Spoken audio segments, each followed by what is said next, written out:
Hello and welcome to today's event. I'm Matt Hunter, Vice President for Strategic Partnerships at Hudson Institute. For 60 years, Hudson's mission has been to promote American global leadership in conjunction with our allies. This past September, the United States entered into a new security agreement with two of our closest and longest-standing allies, Australia and the United Kingdom, to enhance our collective security and better address the challenges that our countries will face in the decades ahead. We are thrilled to have Australia's top diplomat here in Washington with us today to discuss the AUKUS agreement and what it means in particular for the U.S.-Australia partnership and cooperation to ensure a free and open Indo-Pacific. Ambassador Arthur Sinodinos, welcome. We were discussing earlier, I last saw you in person at your offices in the Australian Senate in Canberra almost exactly 2 years ago. Yep. Your nomination had been announced. You were preparing for this role. I don't recall us, or frankly anybody else at that time, talking about masks or lockdowns or quarantines. So the fact that we're meeting again in person is a sign of the progress we've made in both of our countries, and I know I speak for many Americans who look forward to the resumption of regular travel down under, especially those of us who are preparing to endure winter here in Washington. You are and have been a great friend of the United States for a long time. Prior to your arrival in Washington, you served as a senator from the state of New South Wales, during which time you held the post of Minister for Industry, Innovation and Science. You served as Chief of Staff to Prime Minister John Howard for 9 years, one of the greatest friends the United States has ever had, and you've also held important roles in the private sector. As ambassador, you follow a long line of individuals who have also held key roles in the Australian government, including Kim Beazley, Andrew Peacock, all the way back to Percy Spender, and just to name a few. I'm also pleased to introduce Hudson President and CEO John Walters, who will moderate the discussion with Ambassador Sinodinos. And gentlemen, I want to thank you, and John, I'll hand it off to you. Thank you. Thank you, Matt. Welcome to Hudson, Ambassador. Thank you. Great to be with you. It's great to have you. In person. Yeah, and it's great to have you here. I was thinking, I don't think there's another country that Americans like as much as Australia. The people that we feel naturally comfortable with. I don't think I've ever met an American who doesn't like Australians. And if I can imagine such an American, it would be the kind of American that Americans don't like. So welcome and thank you for a long partnership with the United States. Thank you, John. Look, I think Americans and Australians do get on well. We just seem to get each other.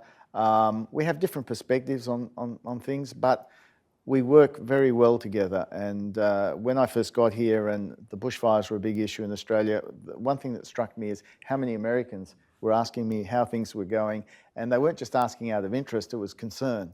And we indeed had some firefighters who lost their lives in Australia who had come from the US. That was one of my first jobs, to meet the casket of one of them. So I've seen the friendliness, the mateship, the team spirit of Americans up close, and it's fantastic.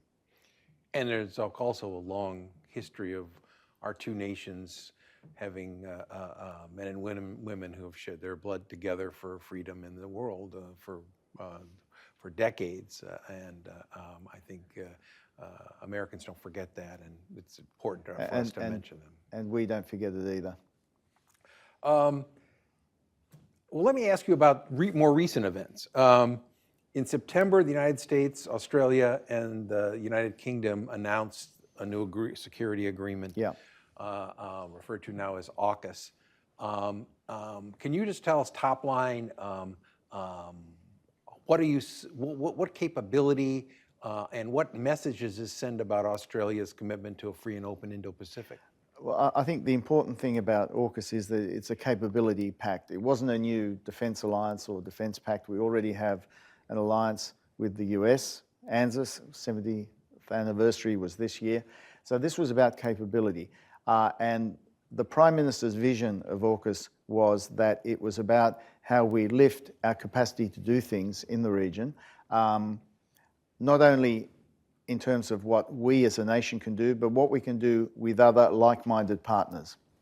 And the capabilities that we envisaged, first off, there was a nuclear-powered submarine, but there's more to it than that. In the Prime Minister's mind, I think it's very much about also those other capabilities, whether we're talking about artificial intelligence, machine learning, cyber, quantum computing, undersea warfare capabilities, a whole range of capabilities where he feels that there's great synergies in us working with the US and the UK. The thing that people forget is that not only is the US a great industrial and technological power, that Britain in science and technology consistently punches above its weight, and that we won't do all things under the trilateral umbrella, but there's lots of these areas where this scientific and technological cooperation will mean we can do more together than we can do by ourselves. And I think what's been interesting in recent years, particularly under this administration, which has been more, I think, open about it, is that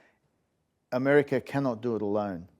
When it comes to defence and security, we have to act together and work together. And AUKUS on the capability side is an expression of that. It complements all the other arrangements that we have, including our arrangements with the Quad, which is, of course, a broad arrangement covering a whole series of quite positive initiatives in the region. And then there's what we do with the Five Eyes, particularly the intelligence cooperation. There's what we do in the region with the Five Power Defence Arrangement, which includes Malaysia, for example. And so I think what's important about AUKUS is it was a decision that we needed to upgrade our capabilities. We are now increasing our defence spending, going towards 2.5% of GDP. And we're doing that because we want to be more proactive in shaping the environment in our region, because we've picked up on the fact that our strategic circumstances have changed, and that the challenge for us in the region today is not to sit back and be the passive recipient of whatever may be happening, but seeking to shape events to deter potential adversarial actions and respond in a way which is effective and which is calibrated to complement what we can do with other partners. So I'm quite excited about AUKUS. We're now in the phase of putting together the agreements about how we work together. The most immediate priority is the subs, and we're standing up working groups in the US, the UK, and Australia to work on that. But the non-sub aspects of AUKUS are also now starting to get more attention as we think about how those capabilities can also fill some of the gaps until such time as the subs are delivered. We're also extending the life of our existing sub fleet, the Collins-class submarines. So this is an interesting time. Australia is really standing up. Let me ask you a little bit about the submarines, which were been the centerpiece of the discussion of AUKUS. Has there been a decision made, or how will the decision be made about the type of submarine in the models that the U.S. and the U.K. represent, and are those will the new submarine be made in Australia? Will it be some other kind of manufacturing? I mean, we've got 12 to 18 months, and we're hoping to do it as quickly as possible, not have to use the full 18 months, to determine what is the best design for Australia. And the Prime Minister's been very clear. It was very clear to me when he was here that we had to build to an existing design. We didn't want to spend years playing around with the design. And so with our American and English partners, we're going to go through that process of working it out. We're standing up all these various working groups to do that. There's a whole series, it's like a Lego putting this together. There's a whole series of steps. We have to work out the workforce requirements. What are the education and technical requirements that go with that?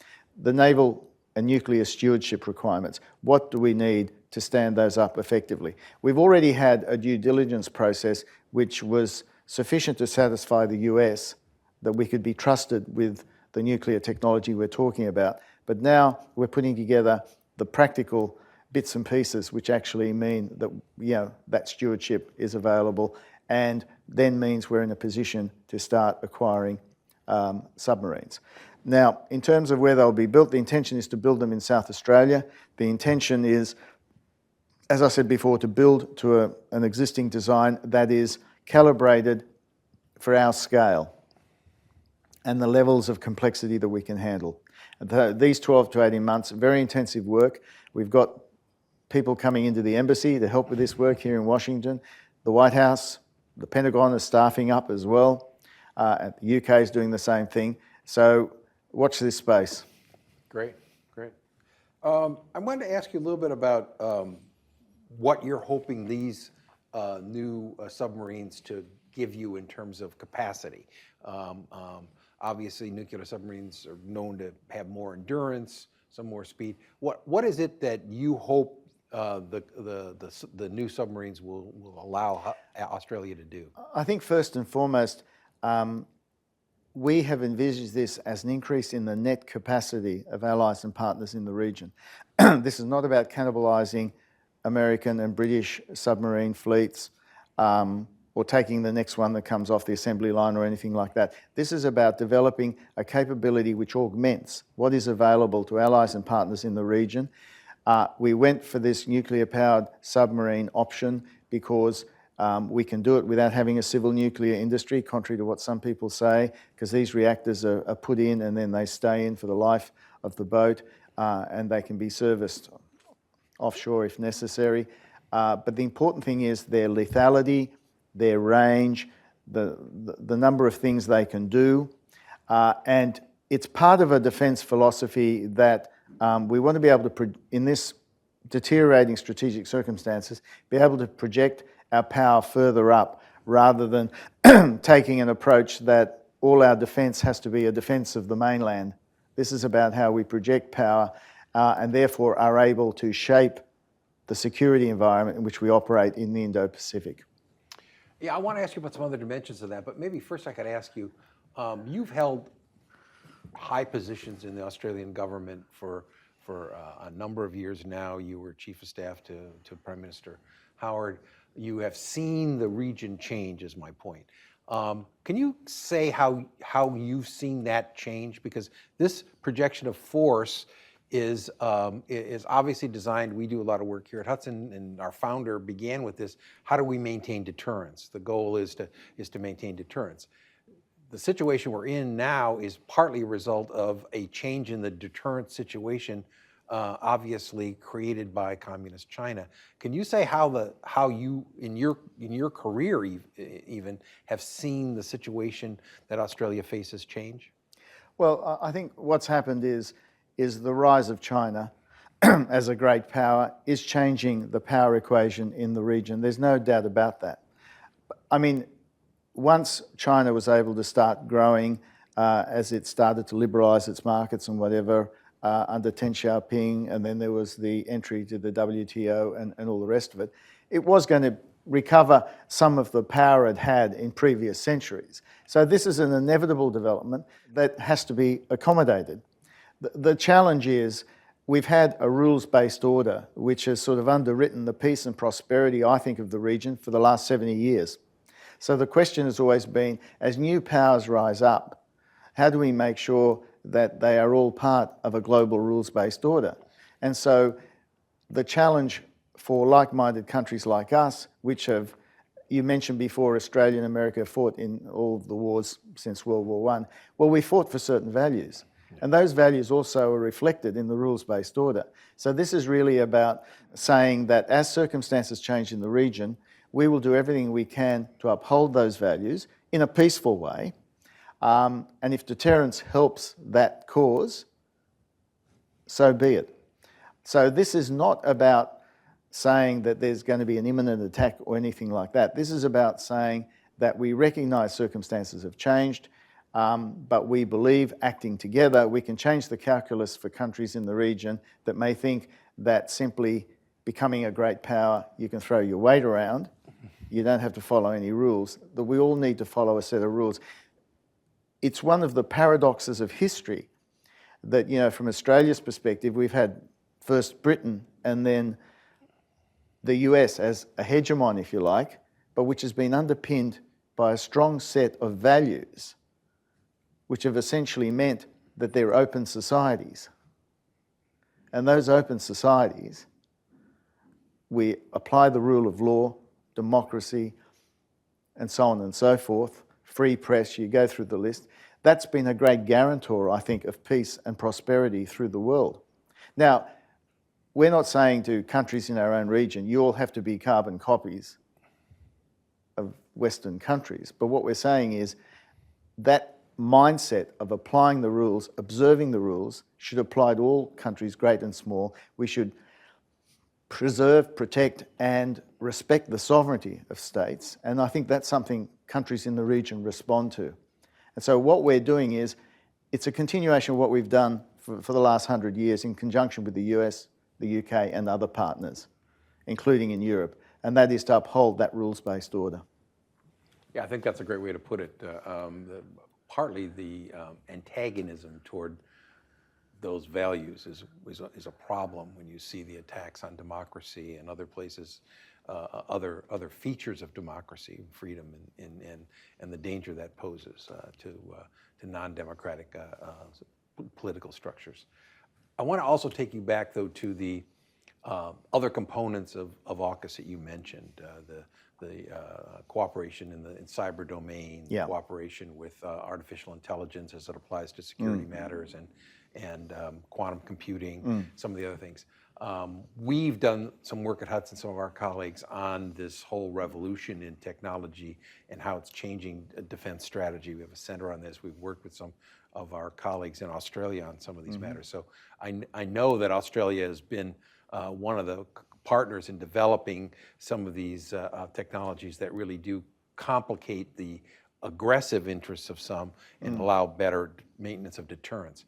Can you say anything more about the expectations that Australia has in both giving and cooperating with the United States and the UK and these other technologies? How do you see that? Well, I think part of the next 12 to 18 months is to work out in some of those other areas of technology, what are the priorities? Because what I've mentioned are genetic areas, but take cyber, for example. Well, under cyber, what are the exact priorities? And these have to be priorities where working trilaterally makes sense. You don't just work trilaterally because you've got an agreement. You work trilaterally because there are strengths each brings to the table. Now, in Australia's case, we've got a lot of small and medium-sized companies in the cyber sector now, some of whom are coming up with quite interesting innovations, for want of a better description, in the cyber space. Now, part of I suppose what we're looking to do is to bring those to the table and say, well, how do they add to some knowledge of what's possible? And how does that complement what the Brits are doing? How does it complement what the US is doing? And also, when it comes to cyber and information warfare and the rest, how do we create greater interchange, greater interoperability, so we can work more seamlessly together? And when we're working in a domain together, making sure we can communicate properly, we're all on the same page. So this is very much a process of discovery to come. But I'm quite excited about it because if I look at what's available in Australia, not just in cyber, quantum computing, for example, there are some big investments have been made in Australia in this, both in terms of personnel and also potential capabilities, some of them leading edge. How do we bring them to the table? Is AUKUS a mechanism to bring them into greater prominence? Quantum sensors is an area that our Defence Science and Technology Organisation, DSTG, are very good at and are seeking to promote. So there's all these areas where I think it's a process of discovery for the three countries about what complements what we can do together. So we're not going to make AUKUS the umbrella for everything, but it's going to have an important role, I think, in making us think about how we work closely with these partners. And the Five Eyes structure has an enormously good platform to start from. And none of this, John, has adverse implications for how the Five Eyes operate. The Five Eyes intelligence cooperation is working very well. In some ways, people are seeking to push the Five Eyes concept into other areas. You know, there's discussions around home affairs or homeland security, and they're quite fruitful. They're quite good.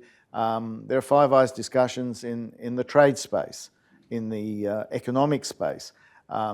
It's proven to be a very flexible, I think, and viable concept for cooperation because we share a lot of values and we share a common understanding of the law, which has been particularly important when you're talking about intelligence cooperation and the like.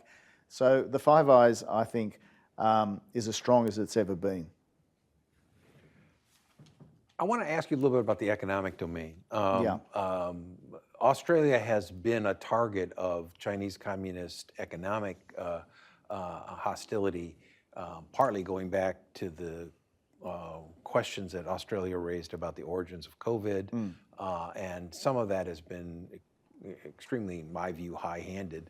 And Australia stood up. I think they didn't expect quite the resistance and the resilience that you've shown. Can you say a little bit about that and what Australia may have learned from that, about that others could face in terms of Chinese behavior? It's interesting because no one rang us up and said, you know, you've got to say this or that about China. But what's happened over time is there's been an accumulation of decisions, which I think have impacted adversely in the eyes of the Chinese on them. For example, when we announced what we were going to do about protecting our 5G telecommunications sector, now that was done in country agnostic terms. When we announced legislation to stop foreign interference in our politics or in our universities, and we set up task forces to work out how to do this, that's all country agnostic. We did it according to a set of principles which reflect our values and our protection of our national sovereignty. Now, if other countries seek to react adversely to that we are seeking to stand up and protect what we regard as our sovereignty, well, we've got no choice. Right. We've just got to stand up, and if it means we've got to cop it, we've got to cop it. And over time, there have been a series of economic actions that have been taken that you alluded to.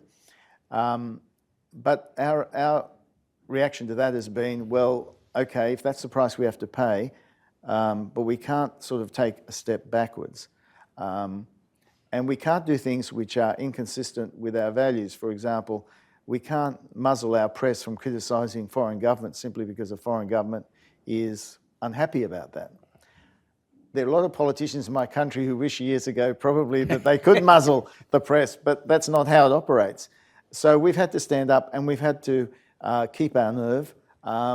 It's been interesting. A lot of those industries affected have sought to diversify, and on the whole have diversified not too badly. But look, when it comes to China, we don't want to be just frozen in the current situation. We want to move on. We're happy to have a dialogue without preconditions, and we want to just normalise relations again. This is not about us seeking to, regime change or anything like that. We're not a peer of China's, but we want to have a normal relationship with them, and we just want that respect for our sovereignty. And on issues like COVID, we needed to find out how things had begun, because we need to work out what we're going to do in the future, because we've been told by scientists and others there'll be future pandemics. Well, let's try and understand where they're coming from and work that out. Now, if that's asking too much, what's the world come to?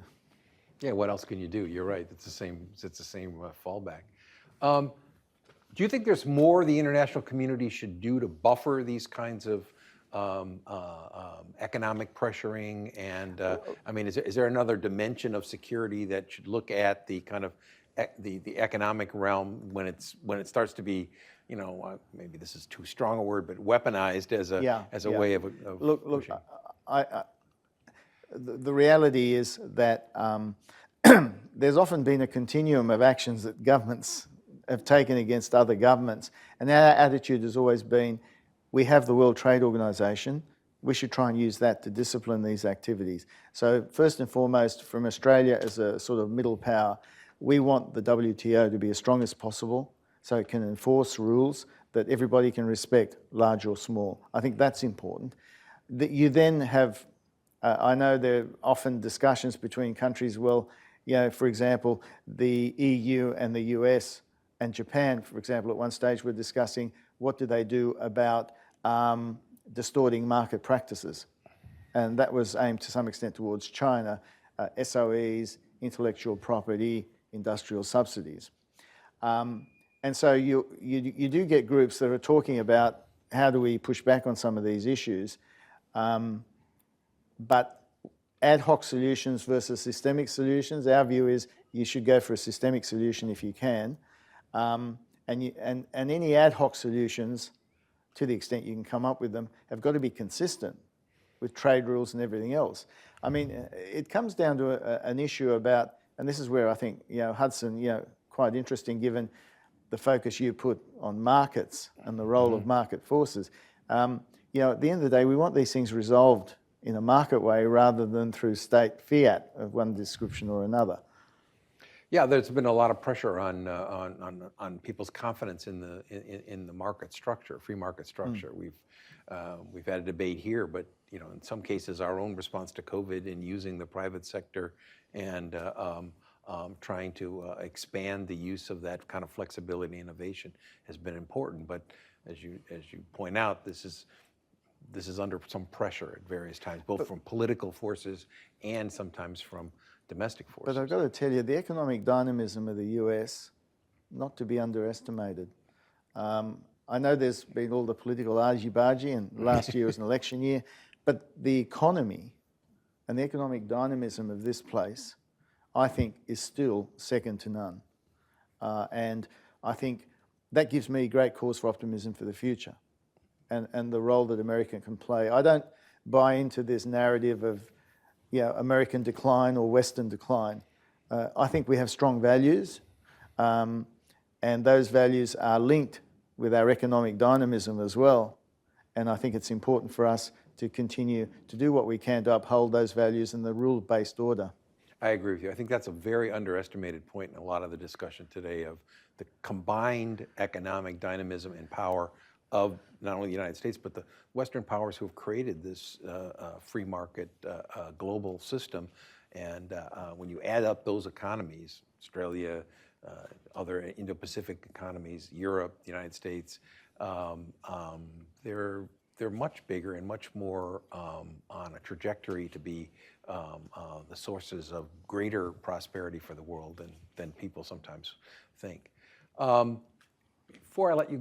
Before we conclude, I wanted to ask you a little bit about when some of the Friends of Australia here can come back and visit and when travel back and forth. Comrade, I'm working on it as we speak. Australians and permanent residents, as of the 1st of November, can leave and come back without having to quarantine if they're vaccinated. We're looking at what we do about skilled workers, international students, and then a little down the track, tourists. But we're very keen to open up sooner rather than later. We're very keen to address worker shortages in the economy. International students, third largest export. It's important for us to get that going again. Even though I think the universities have used COVID to rethink their business models a bit and their reliance on international students. And I think people are thinking more about it not as a commodity trade. It's became a trade about numbers, more as how do we create a real experience for international students in Australia. And it goes a bit to your point about values and everything else as well.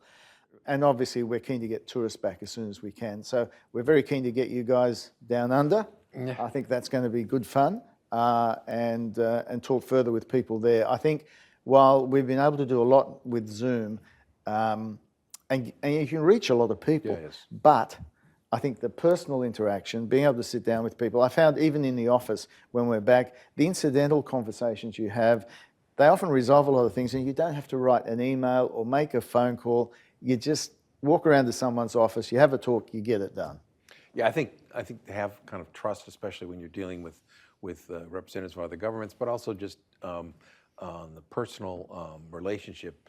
You can do some of it virtually, but there's no substitute for actually. Our colleague, who you may know, John Lee, is going to be able to come back and visit he wants to drop in and see me. He's up to trouble, no doubt. Yeah, he's amazing.